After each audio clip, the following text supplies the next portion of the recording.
अगर आज आपने आवाज नहीं उठाई, अगर आज आप जंतर मंतर नहीं पहुंचे, अगर आज आपने सोशल मीडिया पर पेपर लीक के मुद्दे पर आवाज नहीं उठाई, धर्मेंद्र प्रधान ने इस्तीफा नहीं मांगा, तो कल आपका पेपर भी लीक होगा, कल आपकी नौकरी पर भी खतरा आएगा। हम सभी माता पिताओं से भी अपील करते हैं कि अपने बच्चों को ना रोके, ये उनके भविष्य की लड़ाई है। अगर आज आप सिर्फ किसी डर के मारे या फिर किसी की भक्ति के चक्कर में अपने बच्चों को नहीं देखेंगे, अपने बच्चों को लड़ाई लड़ने से रोकेंगे, तो आपके ही बच्चों का भविष्य बर्बाद होगा। आदाब, नमस्कार, सत श्री अकाल। मैं हूं सुल्तान भारती और आप देख रहे हैं secular Bharat news channel. Cockroach जनता पार्टी का दिल्ली के जंतर मंतर पर चल रहा प्रदर्शन आज भी बदस्तूर जारी रहा। भीड़ करने कॉकरोच जनता पार्टी के अध्यक्ष का कोई तिलिस्म बाकी नहीं रहा। जादू शायद खत्म हो रहा है। फिर यूं समझ लें कि केजरीवाल जो अन्ना हजारे नामक वाहन पर बैठकर अंतरिक्ष से जंतर मंतर पर अवतरित हुए थे और फिर उसका जो असर हुआ था, तो लोग बड़ी आसानी से यकीन करने वाले फिलहाल नहीं है। वजह कुछ भी हो, लेकिन जंतर मंतर पर भीड़ का कम होना समर्थकों को, पार्टी पदाधिकारियों को, छात्रों को, जो सबसे ज्यादा पीड़ित हैं और इनको जिनके साथ इंसाफ होना चाहिए, उनकी उम्मीदें कहीं न कहीं लड़खड़ाती नजर आती है। आज मंच पर सोनम वांगचुक जी भी मौजूद थे, अधलेटे थे।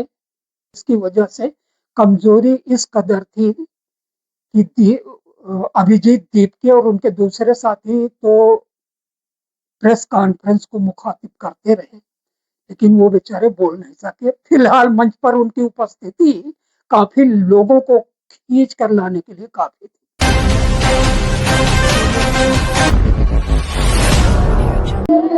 जमाने के लिए दिए तो हिम्मत बुलंद है, हिम्मत बुलंद है, पत्थर सिराने रखे जनी तो हमें माफी रखते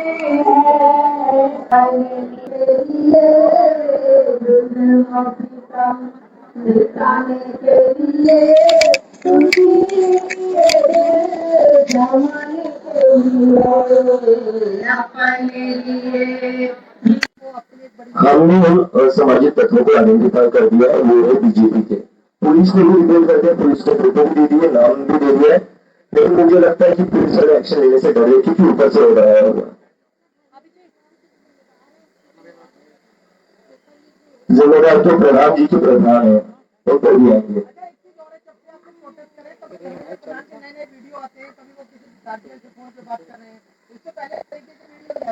नहीं, मैं कह रहा हूँ गार्जियन से बात करो, जिन बच्चों ने सुसाइड करी ना, दम हो तो उनके परिवार से एक बार बात कर लीजिए।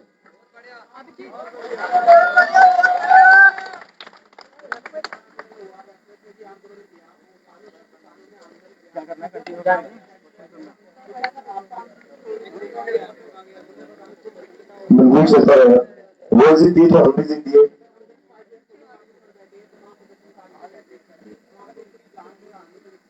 मुझे लगता है यहाँ पर जो भी लोग देख रहे हैं, धर्मेंद्र प्रधान के हाथों पर ऑलरेडी 20 से ज्यादा बच्चों का खून लगा हुआ है, तो अब तो इस इंसान को थोड़ी सी शर्म आनी चाहिए। इतना बड़ा एजुकेशन उसके ऊपर दीपक बालियान जी अपनी बात रखेंगे।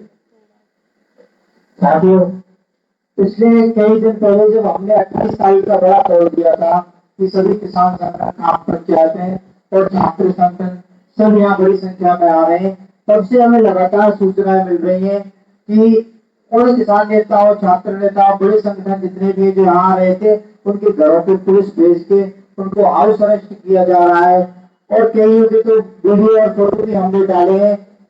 तो हमें तो ये उम्मीद थी कि जितना एक पर दबाव बनाया जा रहा है, उतना दबाव उन पेपर माफियाओं पे बनाया जाता, जो चंद पैसों के लालच में बच्चों के सपने बेच देते हैं। सर यहाँ पे मेडिकल चेकअप की व्यवस्था कैसी है? मेडिकल चेकअप हो रहा है हमारे डॉक्टर से, वो सबका मेडिकल चेकअप करेंगे। सर क्या धर्मेंद्र प्रधान के इस्तीफा देने से ये सिस्टम सुधर जाएगा, जो पेपर लीक हो रहे खत्म हो जाएगा क्या? सर आप कहाँ काम करते हो? कहाँ काम करते हो? कौन सी न्यूज एजेंसी? तेजू न्यूज में। हाँ? तेजू न्यूज।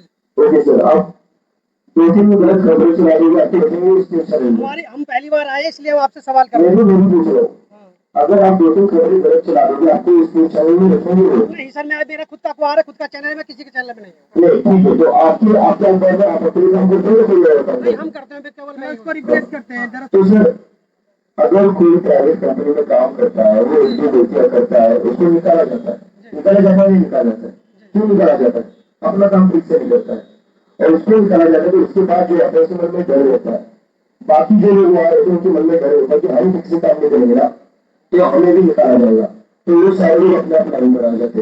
इस सरकार के अंग्रेजी मंत्री इन मंत्रियों के अंदर जो 12 साल से बैठ रहे हैं, उनके अंदर ये डर नहीं है, उनके मन के अंदर डर अगर एक भी पेपर लीक होता है, एक भी बच्चा सुसाइड करता है, तो उनकी कुर्सी आ जाएगी। जब उनकी कुर्सी लगी ना तब देखिए सारा का सारा सिस्टम कैसे अपने आप लाइन पर आता है। इनके अंदर वो डर नहीं है। अभिषेक जी, मैं राजेश गंडरियाल हूं, न्यूज इंडिया वार्ता से। अभी फिलहाल बातचीत चल रही है कि हो सकता मंत्रिमंडल में परिवर्तन हो। ऐसे में यदि धर्मेंद्र प्रधान जी को शिक्षा मंत्री से हटा दिया जाता है तो उसके बाद भी क्या आपका आंदोलन चलता रहेगा?